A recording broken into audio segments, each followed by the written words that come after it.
खमीर या मिलेट्स बनाने की टेक्निक सीख लो। कैंसर कभी नहीं होगा अगर जल्दी से अगर रोज खाना शुरू कर दोगे। हफ्ते में 3 दिन भी लोगे तो कैंसर नहीं होगा कभी, क्योंकि बॉडी का माइक्रोबायोम, मेरी आंतों के अंदर के बैक्टीरिया सब सेटल्ड हो जाते हैं। अच्छा एक बात बताओ, आप लोग जब यहां पे आते हो तो हमारे हॉस्पिटल की टीम आपकी हेल्प करती है, आपको मदद करती है। डॉक्टर्स हैं, नर्सिस हैं, डाइटिशियंस हैं, जीडीए स्टाफ है, जीएनएम स्टाफ है। आपको पता है ये क्या काम है? ये डॉक्टरी पेशे को इतना इज्जत कैसे मिली थी? आपको किसी को मालूम है इस बारे में? डॉक्टरी पेशे को इतना सम्मान क्यों मिला था? पहले डॉक्टर्स को लोग भगवान क्यों मानते थे? कुछ मालूम है क्यों? कुछ आइडिया है? मरते को बचा लेते हैं, कईयों को मार भी देते हैं। और डॉक्टरों को पेशा क्यों मिला था? क्यों ये मिला था पता है? आयुर्वेद में एक श्लोक है, धर्मार्थ काम मोक्षाणाम आरोग्यम मूलमुत्तमम।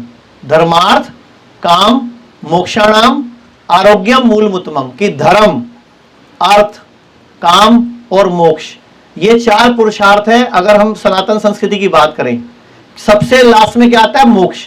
ये प्राप्त ही तभी होगा जब जीवन आरोग्य में होगा, जब जीवन आरोग्य में, यानी कि बिना बीमारी वाला होगा। और आज की डेट में तो हर घर में कोई ना कोई बीमार है, तो मोक्ष भी नहीं मिलने वाला। तो कहने का मतलब इसीलिए बोलते हैं स्वस्थ आयो स्वस्थ जाओ। तो मैं चाहूंगा ये सारे डॉक्टर्स हमारे डाइटिशियन से लगे रहते हैं, इनके लिए हम सारे एक बार क्लैपिंग कर दें अच्छे से। ये सारे आपको मोक्ष दिलाने में लगे हुए हैं। Very good service, thank you sir.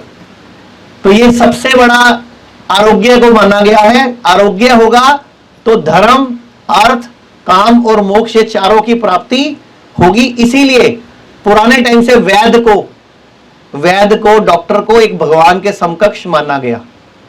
वो ठीक है, आज की मार्केट में उनको हम कहते हैं सफेद कोट वाले खूनी लुटेरे, वो भी चल रहे हैं। नॉर्मल बच्चे की जगह ऑपरेशन से कर देते हैं। उनको तो गॉल ब्लैडर मिल जाए, आओ निकाल देते हैं। बच्चेदानी में रसौली, आओ निकाल देते हैं। घुटना बदल देते हैं, किडनी बदल देते हैं। कितने लोग आप में से सीकेडी वाले हैं, सबको बोल देते हैं आओ ट्रांसप्लांट कर देते हैं।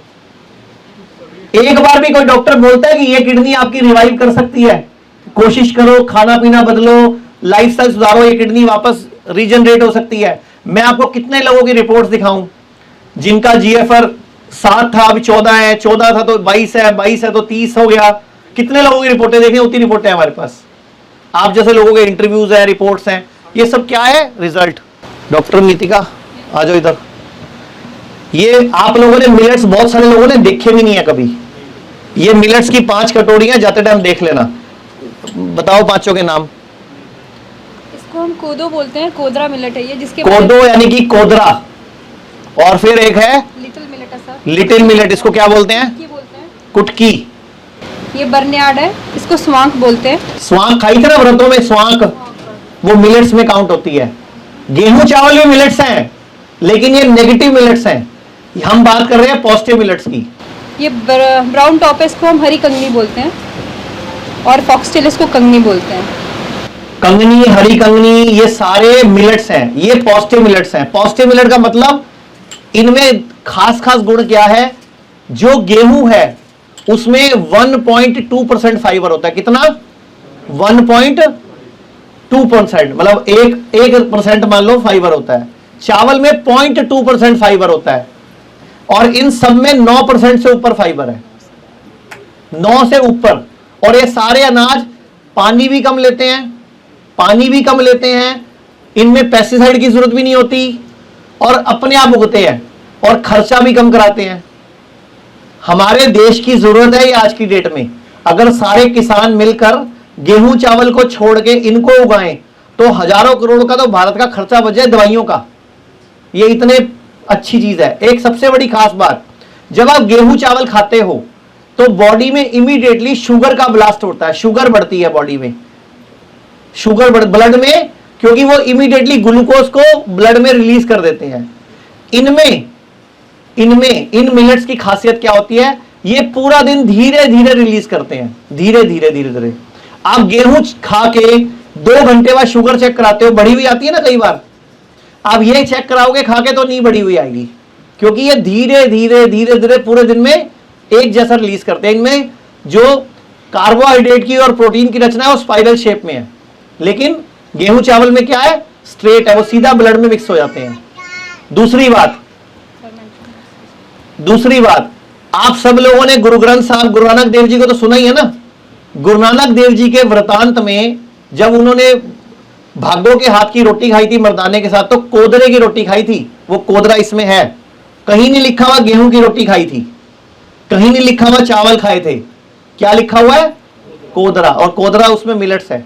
लीवर फेल के पेशेंट के लिए और किडनी फेल, लीवर फेल और कैंसर के पेशेंट के लिए रामबाण है। ये जितने भी ऑटो इम्यून डिजीज हैं उनके अंदर भी रामबाण है। ये मतलब ये इतना वंडरफुल आपका फूड है, अगर आप इसको खाते हो, इसका शेक बन जाता है।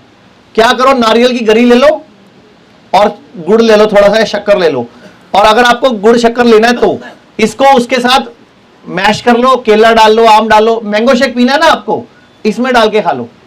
थोड़े किडनी के पेशेंट भी ले सकते हैं सर, मैंगो डाल के, केला डाल के ले सकते हैं। लेकिन तरीका बताया ना, जो लेना है आराम आराम से मुंह में लो, अच्छी तरह चबाओ, फिर अंदर लो। हम क्या करते हैं, पानी आता है हमारे पास, पानी पकड़ते हैं, चलो अंदर। नारियल पानी आता है, चलो अंदर। कोई भी गन्ने का जूस, लोगों को देखा मैंने, गन्ने का जूस बनवा रहे होते हैं खड़े खड़े, अभी वो गिलास पकड़ा है, इतने में हमारा गिलास हाथ में है, उसका कहां है, खाली पड़ा आगे। ऐसे थोड़ी, आपकी बॉडी में कितना लोड पड़ गया। एक घूंट पियो, उसको मुंह में घुमाओ, चबाओ, फिर अंदर लो। आपको क्या बोला, मस्सी आ गई बिना बताए, तो अंदर सारा सिस्टम बिगड़ जाएगा। कहां सुलाएं, कहां बिठाएं, क्या करें, हर चीज को, शरीर को, दिमाग को बता के फिर अंदर लो, ताकि बॉडी उसकी प्रिपरेशन करे, तैयारी करे, उसको हजम करने की, उसमें जूसेस मिलाने की, उसको बर्न करने की, उससे अंदर से आपको जूस। आपने खाना खाया क्यों, आपने बादाम खाया क्यों, आपने काजू खाए क्यों, आपको उसका तत्व चाहिए ना, सत्व चाहिए उसका। आपको वो कब मिलेगा, पहले चबाओ उसको अच्छी तरह। कभी भी बुखार हो तो सबसे जल्दी तरीका क्या है ठीक करने का, अगर आपको बुखार ठीक करना है तो क्या तरीका है, एक तरीका है फास्टिंग। फास्टिंग मतलब व्रत, उपवास। लेकिन आपको क्या चाहिए बुखार में, खिचड़ी बना दे, स्वाद तो नहीं आ रहा, मुंह तक कोड़ा जाए, लेकिन तू खिचड़ी बना दे, पीली दाल दे दे माड़ी जी। अरे भाई, मुंह कोड़ा इसीलिए हुआ है कि मत खाओ, मुंह कोड़ा भगवान ने किया आपका, आपका स्वाद चला जाता है।